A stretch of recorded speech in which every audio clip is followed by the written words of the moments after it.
Francis in Baltimore. Plus, hundreds killed and injured in the deadliest terrorist attack in Russia in the last 2 decades.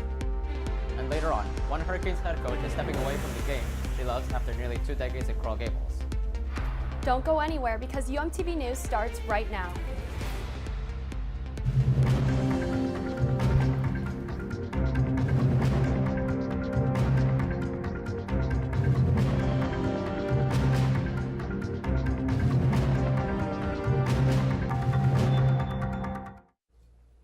Good afternoon and welcome to UMTV News. I'm Maddie Mikan. And I'm Carlos Alares. Thank you for joining us today.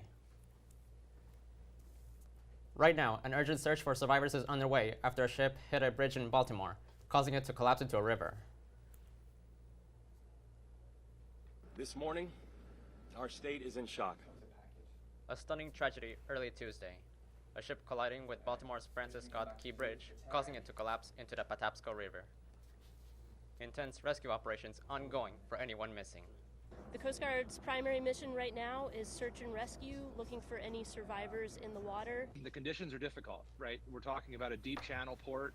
It's 40, 50 feet of water, strong currents. The weather is windy, the water is cold, and so we certainly worry about those who are in the water. Video showing the ship's lights flickering twice before veering off course and crashing after. The governor says the crew radioed that the ship lost power. Governor Westmore says it appears to be an accident. We will get through this because that is the Maryland spirit, and that's what Maryland is made of. The local community stunned by the scene. So I came down just to see, and I can't believe it. And then I seen a picture of it, and I was like, "Oh my God, you got to be kidding me!" President Biden says he wants the federal government to pay the full cost of rebuilding the bridge. More than 130 people are dead and hundreds other injured following a shooting at the concert hall in Moscow. The attack happened on Monday and is the largest terrorist attack in Russia since 2004. Russian authorities say that 11 shooters are detained and that ISIS-K has claimed responsibility for the attacks. 4 of the detainees have been charged with terrorism and appeared in court looking beaten and bruised. But despite ISIS-K saying that they were behind the Russian attack, Russia is questioning Ukraine's involvement. It is also necessary to answer the question why the terrorists tried to go to Ukraine after committing a crime. Ukraine has denied all involvement. Who was waiting for them there? Ukraine has denied all involvement in the attacks. U.S. officials say Russia missed several warning signs leading to the shooting, including security footage of the terrorists and messages from American intelligence agencies. It is believed current war in Ukraine prevented Russia from picking up these warnings. South Florida is known for its beautiful waters, but there are actually some underlying issues with Florida's water supply. Charlotte Nunian joins us now with more on the story. Charlotte, what can you tell us? After speaking with representatives from the South Florida Water Management District located in West Palm Beach, I discovered that South Florida is facing a water supply shortage. Now, one organization is raising awareness in a visually appealing way. Sources to our potable water wells, and that obviously has an impact in diminishing our water supply, but also has an impact in cost. Infrastructures have been built to deal with this issue, but floods are unpredictable. With an ever-growing population, it's hard to keep up the necessary water supply, and water quality is often related to the amount of people in a location. During storms, water runoff from highly populated areas can run into canals. What happens is then the nutrient content, because of the folks living along the canal banks and things that fall into that canal system, may ultimately affect, the reefs or the bay or ecological systems. With the need for clean water supply, one organization is determined to raise awareness. Blue Missions is a nonprofit clean water charity. They've partnered with the City of Coral Gables to raise awareness about these issues in a unique way, with the hopes to one day provide clean water for everyone. Blue Missions has installed a piece of public art at Giralda Plaza in Coral Gables. The piece uses augmented reality to teach people about the water issues facing South Florida. Education is paramount in notifying and letting folks know that what is occurring is causing issues. South Florida residents should be aware that dumping waste into canals will affect clean water supply, and even disposing of certain things down the sink can cause issues. Residents are also urged to cut tree limbs near canals. They look beautiful, but they break and they'll fall into the canal system, hit a structure, back up water behind them. That before you know it, you'll have 7 miles of high canals and flooding and a flood situation. Visit the South Florida Water Management District website for more information on how you can help save water. Due to weather, a ribbon-cutting ceremony for the installation was rescheduled for next Wednesday, April 3rd, where the Coral Gables mayor and Blue Missions representatives will officiate. The piece is already installed, though, so be sure to visit to learn how you can help South Florida's water issues. For UMTV, I'm Charlotte Snoonian. Thank you, Charlotte. Over the weekend, tens of thousands of people participated in Ultra, which is an annual 3-day-long music festival in Miami. The sold-out event takes place in Bayfront Park, and more than 50,000 people attended.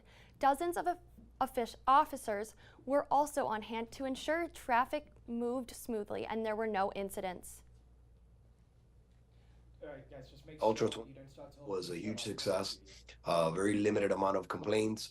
Traffic was flowing, which is one of our biggest concerns, because at the end of the day, it's the citizens, the community that lives and works in the area that, is affected by this. The main street was closed off and they had security checkpoints and paramedics in every corner. Despite everything going smoothly as far as crime and traffic, there was severe weather on Friday and they shut down the festival a little earlier than expected. With the upcoming 2024 elections, social media has been a highly debated issue. Florida Governor Ron DeSantis is one of the politicians leading the charge to place restrictions on social media for children. On Monday, DeSantis signed a bill into law that would ban children under 14 from creating accounts on all social media platforms. The signing took place at a school in Jacksonville, Florida, and was created as an effort to give parents more control over their children's social media use. Now, with things like social media and all this, you can have a kid in the house, safe seemingly, and then you have predators that can get right in there into your own home. You could be doing everything right, but they know how to get and manipulate these different platforms. Under the law, 15 and 16-year-olds in Florida can get parental permission to create accounts. The bill is set to go into effect on January 1st, 2025.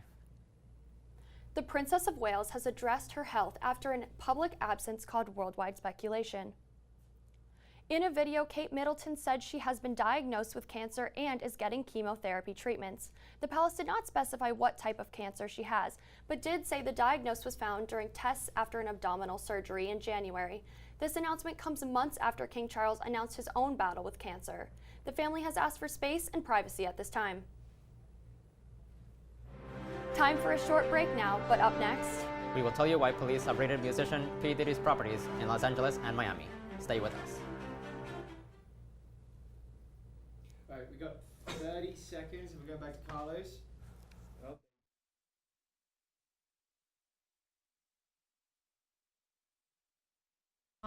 Feeling or why I'm crying? I just grew up never feeling like it was okay to cry. Yeah. And so he really forced me to have to reconnect with the kid that didn't get to cry. That's beautiful.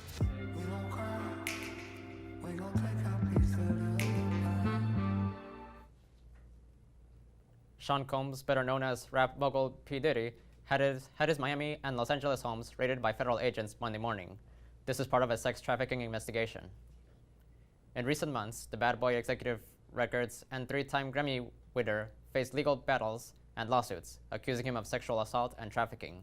Combs' sons, Justin and King, were detained in his LA mansion, but not arrested. Combs himself wasn't arrested either, but his phones have been seized. Some residents in LA Holmby Hills neighborhood say they were not surprised by the police activity and have seen people in club clothing around the home.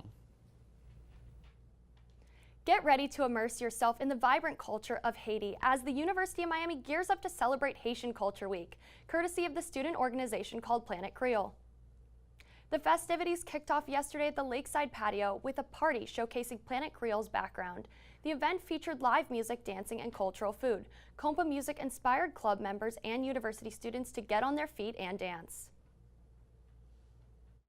This year we're going a different route. Usually we do tabling just throughout the day over in the breezeway, but we wanted to do something that was a little bigger this year. So we're doing like our own version of a ball or like a ball.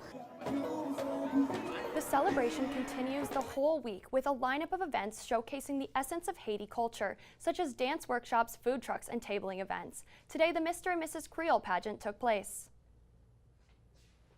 On Friday, the Department of Education announced that a mistake made while calculating the FAFSA could cause a delay for college students awaiting their financial aid packages. The crucial error could affect hundreds of thousands of forms, forcing many students to postpone their decision on which college or university they can afford. Schools will normally send out their financial aid packages to their new students in March and ask that they make their fall enrollment decision by May 1st. Most colleges have begun to delay this timeline due to the FAFSA's complications. With many changes coming from students' financial aid, the student organizations at the University of Miami are making sure to keep essentials like clothing accessible to students. Maddie Basalik joins us now to tell us more about. Maddie? Thanks, Maddie. As summer jobs inch closer and the semester comes to an end, many students are looking for professional clothing, and one on-campus organization hosted the perfect event to help spruce up your wardrobe.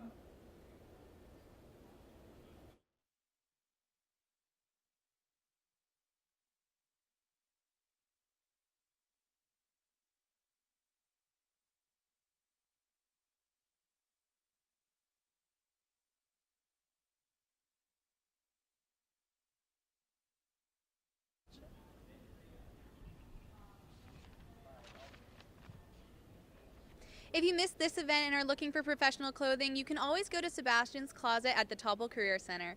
Reporting live for UMTV, I'm Maddie Basalik. We apologize for the mistakes, but coming up next on UMTV News. Baseball is back, but not without controversy. Find out why after the break.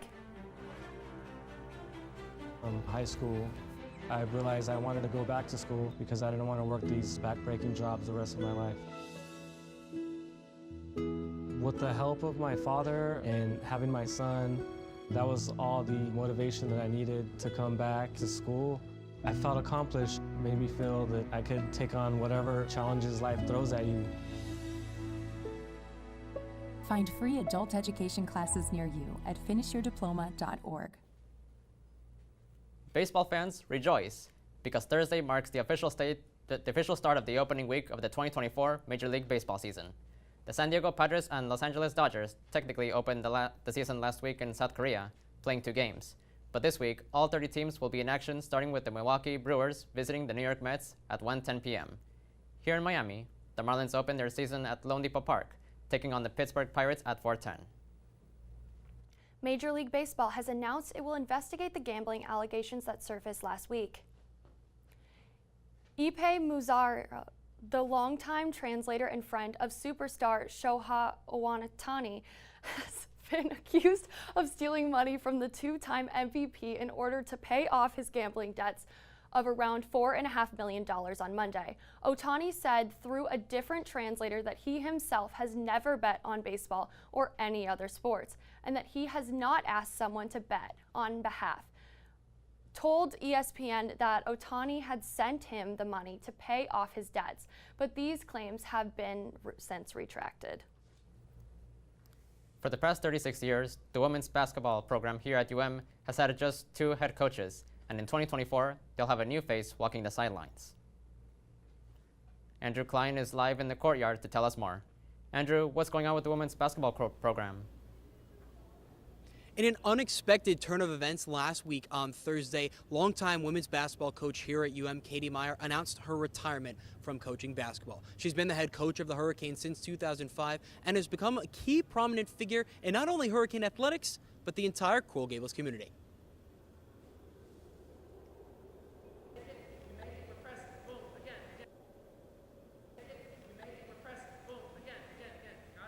When you look across the landscape of college athletics, stability is nowhere to be found. But if you've been to Miami in the last 19 years, there is one constant. It's been an honor of a lifetime, from UNC Asheville to Tulane to Charlotte and to my beloved Miami. It's been my privilege to serve. Katie Meyer spent 19 seasons as the head coach of Miami Hurricanes women's basketball, winning a program record 362 games. But her greatest impact has been made off the court. Look at all those banners. Look at the 100% graduation rate of all the players that have stayed 4 years here.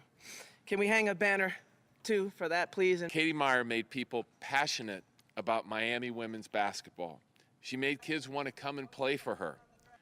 She made coaches want to come and learn from her. She made fans want to come and cheer for her. Meyer still has 4 years left on her contract and plans to honor them by staying with the athletic department as a special advisor to the director of athletics, Dan Radakovich. She will be a tremendous asset for our department moving forward, helping us with mentorship, leadership training, alumni engagement, friend-raising and fundraising for women's sports, and serving as a great ambassador for our university. I'm very grateful to be able to stay on here at the U and continue to help and lead and grow and mentor in a different way. Katie Meyer is not just a part of Miami Hurricanes women's basketball. She is Miami Hurricanes women's basketball. On Friday, current athletic director Dan Radakovich said that current associate head coach Fitzroy Anthony would take over the interim coaching duties while the program begins a national search for Meyer's replacement. Live from the courtyard, Andrew Klein, UMTV. Thank you, Andrew. And while March is coming to a close, the madness rages on. After the first 2 rounds of the NCAA tournament, only 4 perfect brackets remain, and they are all in the women's tournament. 4 million brackets were submitted through major online services after multiple upsets in the first 2 rounds. There are 0 perfect brackets remaining in the men's tournament. For the women's tournament, Yahoo Sports has 3 remaining perfect brackets, while ESPN only has 1. The men will begin playing in the Sweet 16 on Thursday, and the women will play Friday. And from endangered brackets to endangered species, tomorrow marks National Manatee Appreciation Day. The last Wednesday of March is when we celebrate and raise awareness for these gentle giants. While manatees have no natural predators, the species is endangered because of pollution, climate change, and hunting. While manatees are friendly and do not fear humans, it is illegal in Florida to touch or disturb the large aquatic mammals. Fun fact, early explorers and sailors thought manatees were mermaids. Oh my gosh, I love manatees. Did you know they're called the cows of the sea? I didn't know that, and what I also like about the manatees is that sometimes they show up on campus. That's awesome. Well, that's all the time that we have for this edition of UMTV News. Thank you for joining us. But don't worry, because we'll be back next week, same time, same place. Have a great night.